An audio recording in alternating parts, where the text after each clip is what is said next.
Bonjour à tous les amis, foire aux questions. Et foire aux questions dans une toute petite voiture. C'est les fêtes de Noël. On vous emmène dans cette jolie Mébar pour une foire aux questions, programme un peu divertissant. On vous avait sollicité sur Instagram. Et c'est aux couleurs de Noël. On a mis des guirlandes partout. Ça, on ne pouvait pas faire mieux. Une jolie Mébar de 600 chevaux avec un joli V12 dont vous verrez l'essai probablement prochainement. Au début d'année, oui. Ça va être le cadeau de début d'année en démarrant sur les chapeaux de roue. On s'abonne déjà pour continuer de passer les 100 000 parce qu'on les a déjà passés quand vous verrez cette vidéo. Deuxième point. Eh, 1000 merci quand même. 100 000 merci. Oui, c'est dingue. C'est, t'imagines, en un tout petit peu plus d'un an, à peine. C'est plutôt pas mal et merci de nous faire vivre tout ça, on est ravis. On nous suit sur Instagram et suivez-nous aussi parce qu'en fait, on vous a interrogé sur Instagram, on vous a interrogé sur Facebook. Non, j'ai oublié Facebook, j'aurais pu le mettre sur Facebook, mais j'ai oublié. Bon. Et on vous a mis sur YouTube. Donc là, je vais prendre vos questions si ça vous va. Une fac, c'est quoi? C'est une foire aux questions. On vous interroge, vous avez posé des questions, on va vous répondre. La première, bonjour. Quel SUV... Ils disent bonjour, puis c'est tout. Ah, ils sont polis chez nous. Quel SUV achèteriez-vous parmi les nombreux choix proposés? Et que pensez-vous de l'Austral depuis sa sortie? Bravo pour le travail que vous faites. Je m'y lance? Bah oui, c'est moi qui ai posé la question. Alors, je suis fan de Volvo, donc je prends un XC60 PHEV avec à peu près 74 km d'autonomie. Et je le prends en T8. Et je le prends en finition Ultimate, c'est-à-dire extérieur chromé et intérieur clair. Voilà, oui. Hop. Pour l'Austral, plus on le voit, plus il est séduisant. Allez revoir notre essai, nous on avait été vraiment conquis par cette voiture. Et là, ils viennent de sortir une édition full black. Oh. C'est drôle, ouais, c'est drôle, je l'ai publié dans une story justement, là, dans les semaines qui ont précédé. Garé dans la rue, je l'ai trouvé, mais enfin, franchement, c'est une carrosserie tout à fait juste. Et avec une motorisation, notamment hybride de 200 chevaux, c'est un petit bonheur cette pièce. Voilà. Alors, moi, qu'est-ce que je prendrais? Je prendrais une voiture. C'est-à-dire que là, c'est une question où ça me fait rêver. Donc, je vais prendre une voiture que je n'achèterai probablement pas dans la vraie vie. Je prendrais un bon, gros, élégant Range Rover, le classique. Quelle couleur? Je ferais peut-être soit un vert intérieur crème caramel, soit un noir intérieur caramel. C'est chouette comme réponse. Ouais. Alors, est-ce que tu permets qu'on dise que si un jour il est possible d'avoir une voiture de fonction, tu rêverais d'avoir le Range?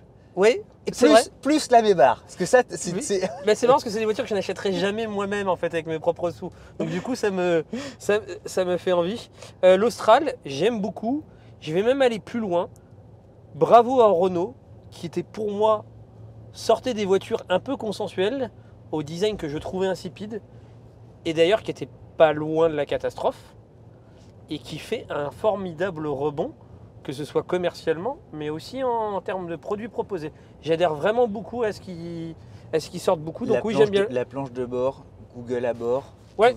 Voilà. Et en plus, moi j'étais moyennement fan avant. Ensuite. Deuxième question. À quand le retour des duels? Comme par exemple l'essai des Dacia Jogger où chacun défendait sa version. C'était rigolo tout en étant instructif. C'est génial. Si on peut le réorganiser avec bonheur. En fait, ça demande un peu plus de travail et comme on a une cadence et un rythme de tournage de 3 voire 4, même parfois 5 émissions par semaine, c'est dur à organiser en logistique. Parfois, on joue un peu la facilité. Mais promis, dès que c'est jouable, on se le refait. Alors il y a une question à laquelle on ne va pas répondre parce qu'on en fera une vidéo, mais je l'ai dit quand même, celle de Philippe. Bonjour à vous tous, je ne m'arrête pas à Cédric et à Vincent, mais aussi à ceux qui se cachent derrière la technique.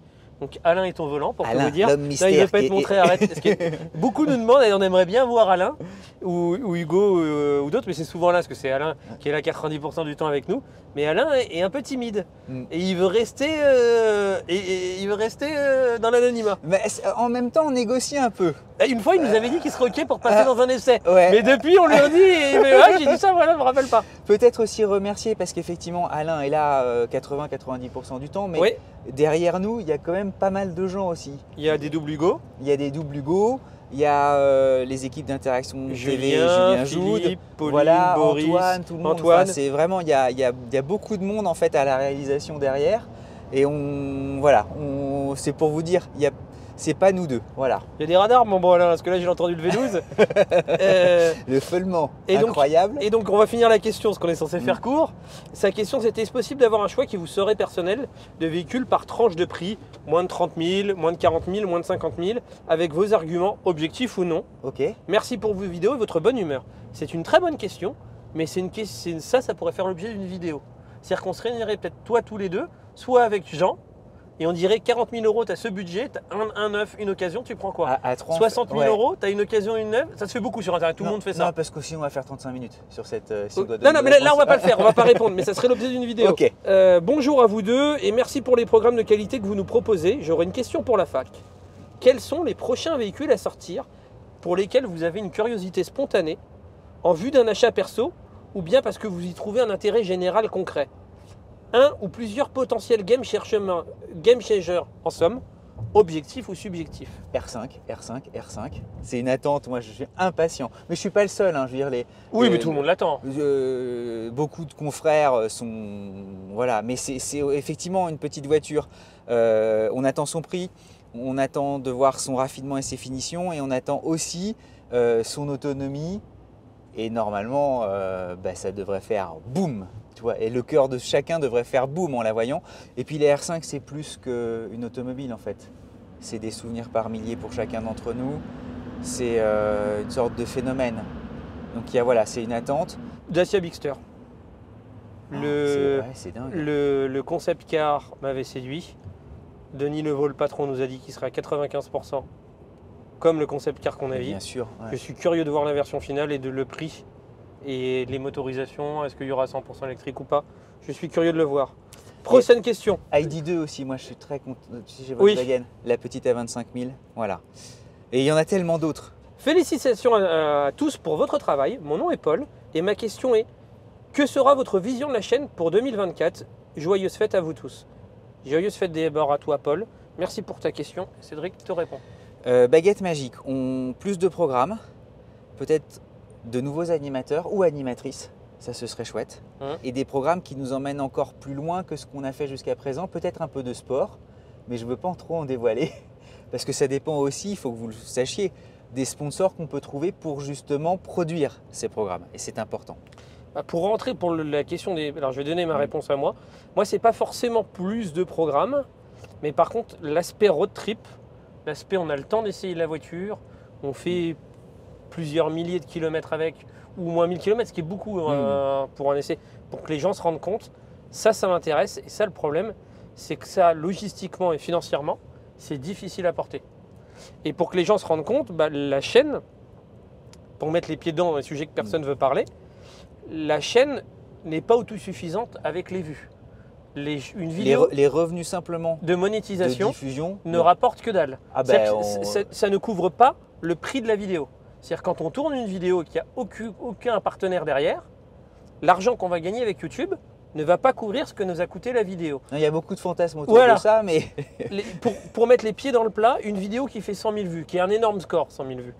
100 000 vues, une vidéo va vous rapporter en monétisation entre 300 et 700 euros en fonction de votre audience. Ça n'est même pas le salaire, en fait, en tout cas les revenus possibles que demande un réalisateur pour produire cette vidéo. Et voilà. Comme ça, vous savez tout. Tu as tout dit. Donc si on n'a pas de sponsor, si on n'a pas d'aide, si de temps en temps on n'a pas une vidéo, ou de toute manière c'est comme le port salut, c'est écrit dessus, écrit collaboration commerciale. Et d'ailleurs un petit message, même si je le dis en plus de façon très transparente, quand on a ça, et mettez-nous un petit message gentil, mettez-nous un petit pouce, ou si vous avez envie de défoncer la voiture, défoncez-la un petit peu. Mais gardez en tête en disant ça les aide quand même, je vais donner mon avis et je vais défoncer la voiture parce que je l'aime pas, mais je vais pas être trop vindicatif sur cette vidéo-là par rapport à d'habitude. Et sachant qu'on ne supprime pas vos commentaires. C'est-à-dire que vos commentaires, même s'ils ne vont pas dans notre sens, alors, il faut que ça soit insultant. Ouais, voilà. Si c'est insultant pour nous ou pour quelqu'un d'autre. Ou avec la démagogie politique. Voilà. Mais sinon, si ça ne va pas dans notre sens, vous pouvez regarder les vidéos, on laisse le commentaire. Il n'y a pas de censure. Oui, exactement. Sauf en fait ce qui devient légal, quoi. Alors, la question d'Alain qui dit: félicitations à toute l'équipe, de moins en moins vous avez su trouver. Non, un autre Alain. Mais elle concerne Alain. De moins en moins vous avez su trouver vos marques et la mise en image est remarquable. Pouvez-vous nous présenter les coulisses et l'équipe? Le fameux Alain peut-il apparaître à l'image? On y a déjà répondu. Il est là, ça, on le supprimera peut-être au montage, mais je lisais. Non, mais ben, on a répondu. Longue vie à la chaîne. Merci. Pouvez-vous parler de vous et de vos parcours? Alors, on l'a déjà fait. Oui. On vous invite à aller voir une vidéo qui date d'il y a quasiment des débuts de Sans Bornes, où on explique Non, le du parcours. milieu du Noël dernier. Ben voilà, foncez, il y a tout. On y Pour dire, répond toi, en- ça fait 25 ans, pour qu'on fasse une réponse rapide, ça fait 25 ans que toi, tu es journaliste automobile. automobile. T'as ta Alors, je chronique suis aux- plus journaliste en fait. Ah oui, tu es. Mais En fait, je reste chroniqueur Je suis maintenant. chroniqueur aux Échos et mon vrai métier, au fond, c'est producteur. Oui. Voilà, Et tu produis des choses à côté. Mm. Tu as ta chronique aux Échos. toujours. Moi, je suis depuis. depuis 25 ans. Voilà. Tu te rends compte? Ça te rajeunit. Non, les journaux que j'adore, je les embrasse. Moi, je suis plus jeune dans le milieu. Parcours d'entrepreneur et d'entrepreneur avec Non. de jolis. Oh, je sais que tu es modeste, mais avec joli succès. Non. Voilà. Des trucs sympas, mais pas non plus des trucs qu'on cassé, soyons très honnêtes, pas non plus des trucs. Je ne suis pas milliardaire ou j'ai pas 100 millions d'euros sur mon compte. Ça, pour moi, c'est un vrai mec qui a. Oui, mais comme tu as même le rappelé, 99% des startups, en fait, au bout de 3 à 5 ans, bah, disparaissent. Vraiment la faillite. Ouais, voilà. Et toi, ça n'a pas été le cas. Moi, j'ai bossé en finance de marché, j'ai monté mon premier business dans l'informatique à 17 ans. J'ai ensuite monté une start-up dans l'automobile que j'ai revendue avec joie et bonne humeur. Et on a Au bon été, coin. moi j'ai été ton fournisseur et tu Oui. as été mon client. Et c'est J'étais comme ça qu'on- annonceur de POA, petit annonceur de POA. Exactement. Allez, et c'est Parmi comme les ça tout qu'on est premiers. devenus amis et que nos femmes sont devenues Copines. copines. Alors, il y a une question qui est trop Et compliquée. on retrouve la clarté du ciel. Tu te rends compte? Alléluia. Ouais. Un truc tout con, et j'ai peut-être raté une réponse précédente, mais pourquoi 100 bornes? C'était trop cher de faire référence au jeu avec le zéro en plus, pour 1000 bornes. Je vais répondre comme ça va faire très rapide. Cédric a une société de production qui s'appelle 100 bornes, SANS-BORNE. Comme on s'associait et qu'on s'était mis à part égale dans une nouvelle structure, moi je trouvais que ton nom était bien trouvé, 100 bornes. Et je me suis dit, bah tiens, on va créer une nouvelle structure et on va mettre un 00 au lieu de Et comme ça, il y a SNS. une forme de filiation et c'est super. Exactement. Bonjour, Fab que tu aimes Ah, bien de bah, Air Fab. France. Bonjour messieurs, merci pour vos vidéos. Y aura-t-il un jour une rencontre entre abonnés, en toute simplicité? Pas une location de circuit avec cascadeur et tout, mais un truc Une simple, location de 3 circuits au moins. une rencontre entre passionnés de voitures thermiques, hybrides, électriques, bref, à 4 roues quoi. Bonne journée. Ben, Fabien, c'est une super proposition. Évidemment, on se dit de créer des événements, on l'a en tête. Hein. Il faut encore du temps. On va y travailler. Écoute, on va regarder. Moi je me demande si on n'est pas encore un peu trop petit. Ben, on est 100 000.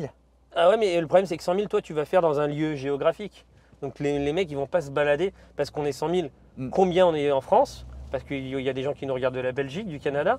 Et quand tu vas faire sur un lieu précis, Ah ben, on offrira Si c'est tous pour la se business retrouver- class pour venir. Hein. si c'est retrouvé à 30, ouais, mais j'ai regardé les comptes de la société, même l'économie ça passe pas. Une autre petite chose. Non mais réfléchissons, c'est vrai qu'on pourrait faire des choses à un format modeste, mais là aussi ça demande du temps, il faudrait qu'on dépêche aussi un chef de projet là-dessus. Donc en tout cas, ça nous a traversé l'esprit. Alors, bravo et c'est mérité. Question.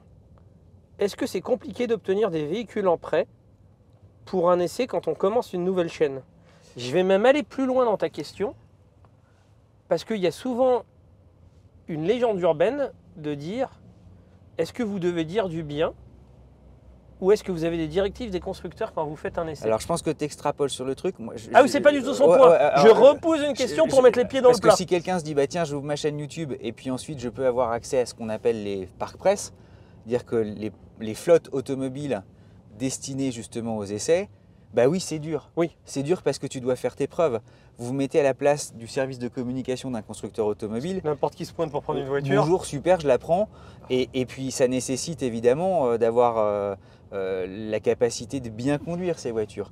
Donc nous, on a, Grâce à toi. on a 25 ans d'expérience derrière, donc nous on a table ouverte et on remercie toujours.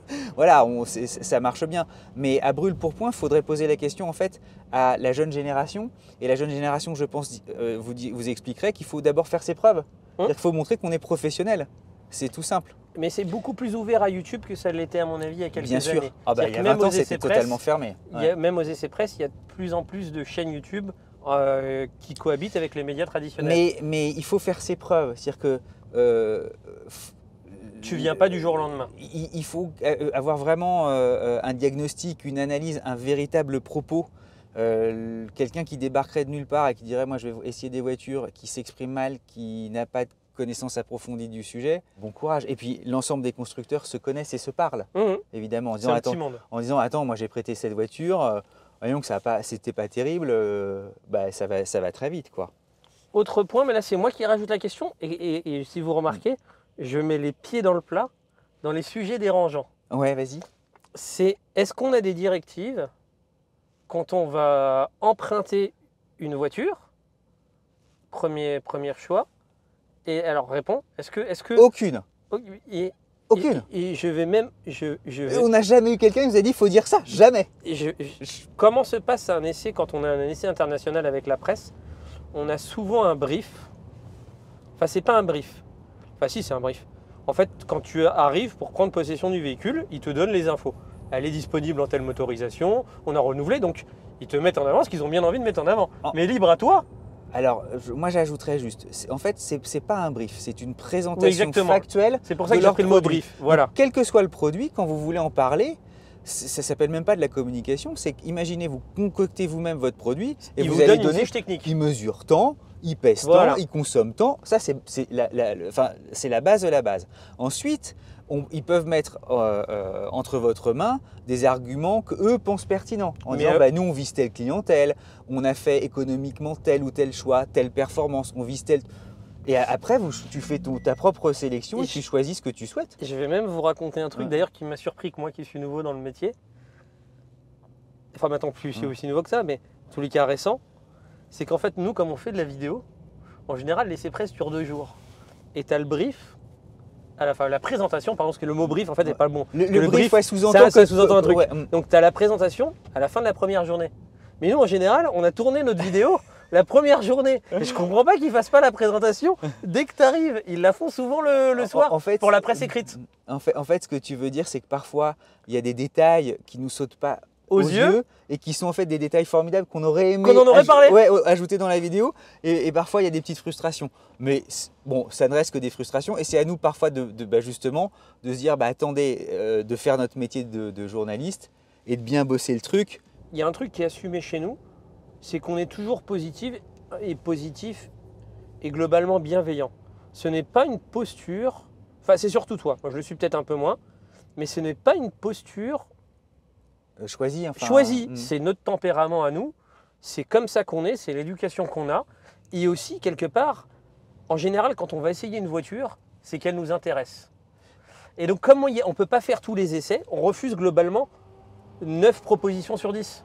En fait, la chance qu'on a, c'est que comme on a le magasin de jouets à disposition, On va essayer ce qui nous attire. soit tout à coup on est, je sais pas, des super méchants et on se dit on va prendre que ce qu'on déteste. Et là on pourrait y aller comme des dingues, mais c'est pas du tout le cas. Et ça serait mieux pour les vues d'ailleurs.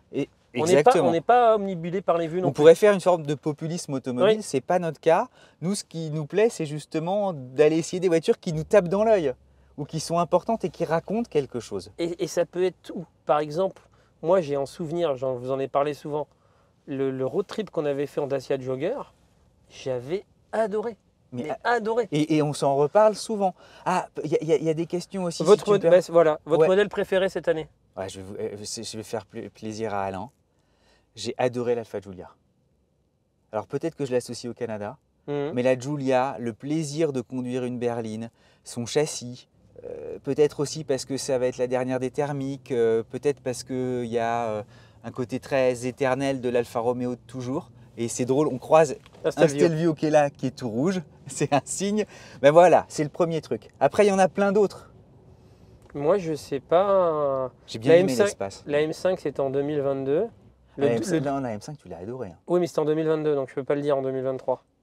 Ben celle-ci. Peut-être cette Maybach. Mais celle-ci, t'étais comme un fou. Alors pourtant, c'est une voiture de Saoudien. Et cette Maybach m'a. Et pour tout vous dire, nous, avec Alain, on rigole parce qu'on ne sait pas quoi. On est un peu embarrassé. On l'attend qu'à cause de moi. Oui, ils ne sont pas à l'aise avec la voiture. Votre pire et meilleur souvenir en 2023? Je vais commencer, moi. Vas-y. Comme ça, moi, mon pire, c'était l'essai. Je ne sais pas si vous l'avez déjà vu entre-temps. La Lamborghini Aventador SVJ. Tout simplement pourquoi? C'est que c'est une voiture de dingue. Au moment de prendre le volant devant les caméras, parce que je l'avais tourné un peu avant, pauvre, c'est vrai, le pauvre. Je pète mes lunettes. Et que c'est quand je vous dis je pète mes lunettes, je les pète en deux. Et moi, je ne vois rien sans mes lunettes. Et il se met à pleuvoir des cordes. Et il pleuvait des cordes. Et la voiture, honnêtement, il faut la prendre en main. Et là, oula, Alain, il nous prend un virage. Heureusement qu'il y a des roues directrices, parce que la voiture fait 5,50 m de long. Et honnêtement, du coup, c'est une frustration énorme parce que j'ai pas pu en profiter de la voiture. Eric d'ailleurs et Olivier, on vous embrasse. Et mon meilleur souvenir en 2023, le road trip en Suisse en DS, était très sympa. C'était canon. Hein. C'était On est... canon. Ah non, pardon, bah là le sud fin d'année. DS7 Jean-Éric Vergne. Magnifique. Ouais, très Cadeau bien. de Noël. C'est ça, pardon. Ah, magnifique. Pire souvenir. Lady Buzz, dans le parking, on le récupère un matin et il est abîmé. Oui. Et ça m'a vraiment fait mal au cœur parce qu'on en prend un soin, mais maniaque. Et quelqu'un nous l'a éborgné. Donc voilà, bon, c'est la vie parisienne, on dira, mais ouais, quel dommage. Cédric fait très attention. Alors, bizarrement, c'est lui qui, pour le moment, a eu tous les pets sur les voitures qu'on a. Mais tu es très méticuleux et tu fais très attention. Ah ouais, ouais. Et puis les pets arrivent souvent sous des trucs quasi à l'arrêt. Oui. Donc c'est. Voilà. Et le meilleur souvenir, ah, j'en ai deux. J'ai adoré faire l'Eurasmed justement en parlant de 100 bornes avec. Ah, c'est marrant parce que moi, j'en attendais absolument rien et une Et personnalité très Laura, gentille. elle est exceptionnelle. Et puis le Canada. Ok. Alpha Canada, un souffle. Voilà, extra. Et puis évidemment Jean-Éric Vergne parce que c'est tout récent, mais c'est ce qui me vient comme ça. On fait des dernières questions. Comment va Nino? Alors, Ah. Nino, pour ceux qui ne savent pas, c'est Mon mon chat. chat qu'on voyait dans les émissions d'actu quand on tournait à l'époque chez moi. Il a toujours bon appétit. Et il est toujours aussi svelte et musclé. Je vais surveiller vos paroles, il va très bien, il vous embrasse. Vos émissions préférées, j'imagine auto. Automoto, j'adore parce qu'il y a Jean-Pierre et que c'est un copain, voilà. Donc moi j'adore les copains. Mais j'ai toujours, c'est ma Madeleine de Proust turbo. Alors on va me dire, bah, t'as cité les deux grands, mais oui c'est ça, moi mes trucs. Dans la boîte à gants c'est pas mal. Ah Yann, oui très bien. Voilà. Euh, Spontanément, hein, je vous dis que je sors les trucs comme ça. je vous avouerai, depuis qu'on a fait, moi je regarde peu la télé parce que je joue au foot le dimanche et quand les émissions passaient. Ah, la question c'est toutes les émissions qu'on aime hors auto? Non, non, en auto. Ah, ah. Donc en fait, j'en regarde aucune. Ah bon? Bah, le dimanche, automoto, je suis au foot. Le samedi soir, je suis avec ma famille. Donc non, je regarde pas. YouTube, je regarde quasiment plus depuis qu'on fait ça. Je sais pas pourquoi, alors qu'avant, je regardais. Donc non, j'ai pas de... Regarde Grégory Galifi et Nicolas Hédet sur Ouais. C8. C'est Ah, toi, sympa. t'as placé tous tes copains, du coup. Ah moi j'ai placé tous Ouais, les il potes. s'est dit, tiens, Ah bah- j'avais oublié de Ah bah valider moi je direct. place tous Moi, les je le potes. connais, je le Ah moi connais. je suis un bon copain. Il s'est Je peux te dire. dit, j'ai dit merde, j'ai dit TF1, j'ai dit M6, j'ai pas dit Nicolas et Grégory Galifi. Je l'ai Moi je grillé. place tous les potes à chaque fois. Et d'ailleurs on vous embrasse tous. Le reste, c'est des redites, honnêtement, on a fait le tour. Tu vois une question que toi, tu te dis que les gens aimeraient qu'on réponde? Allez, on va faire finir comme ça notre voiture préférée de l'année 2023. On l'a dit, ça, non? On l'a dit? Ah, voiture préférée tout court? Ouais, voiture préférée Ou même essayer- qu'on n'aurait pas essayé. Voiture préférée, celle qui te marque en 2023. Putain, c'est dur. Vas-y, lance-toi d'abord, parce que moi, j'ai pas d'idée. Ben, en fait, moi, c'est la Tesla Model 3 restylée. On a eu la chance de l'essayer, mais c'est un tel game changer alors qu'elle n'a simplement que changé esthétiquement, un petit peu technologiquement, mais le nombre de commentaires qu'elle a suscité, voilà, c'est... Ouais, mais moi, c'est la meilleure voiture électrique de son segment, ça, je suis d'accord. Et moi, elle m'a pas procuré non plus d'émotion. Non, non, mais il faut en retenir qu'une, tu vois. Donc, qu'elle élève, tout à coup, Et je souhaite ce même destin à la R5 en 2024, en fait. Pour que justement, on revienne sur le devant. C'est marrant, moi, j'ai plus été impressionné par le... Alors, la Tesla Model 3, c'est vrai que c'est un gros marqueur. Mais le Dacia Duster, en fait, ce que j'aime bien avec Dacia, Mais il est C'est- incroyable. en fait, c'est surtout le prix. Tu dis la voiture a une, j'allais dire enfin, mais c'est pas bien de dire enfin comme ça. Elle a une vraie gueule. C'est-à-dire que ça pourrait être un Land Rover Defender et elle est sous les 20 000 euros. Enfin, elle démarra sous les 20 000 euros. L'hybride, elle sera à 27 000. Attends, le prix de l'option sur cette voiture de la peinture, Coûte plus c'est cher. que le Dacia Duster. Ouais, sur cette Maybach, la peinture coûte 18 600 euros. Mais surtout, là, l'option qu'on a, qui s'appelle le First Class Package, Qui est coûte considérable. 32 400 euros, il me semble. Bon, allez, très bonne année, les petits amis. Hein. On fait de Chine. Bonne fête. Et Alain, promis, vous verrez sa tête en 2024. Ouais, tu te débrouilles, hein. Moi, si elle avait pas là, c'est pas le genre. à- Si je pense Si qu'il tu dis voudra non, il t'a bien. dit non. On commencera sur nos Insta. Allez, Hein. à très Allez, vite. Chine, les amis. La À bise à très mamie, vite. passez de bonnes fêtes. Mais quelle bagnole! Le truc de dingue!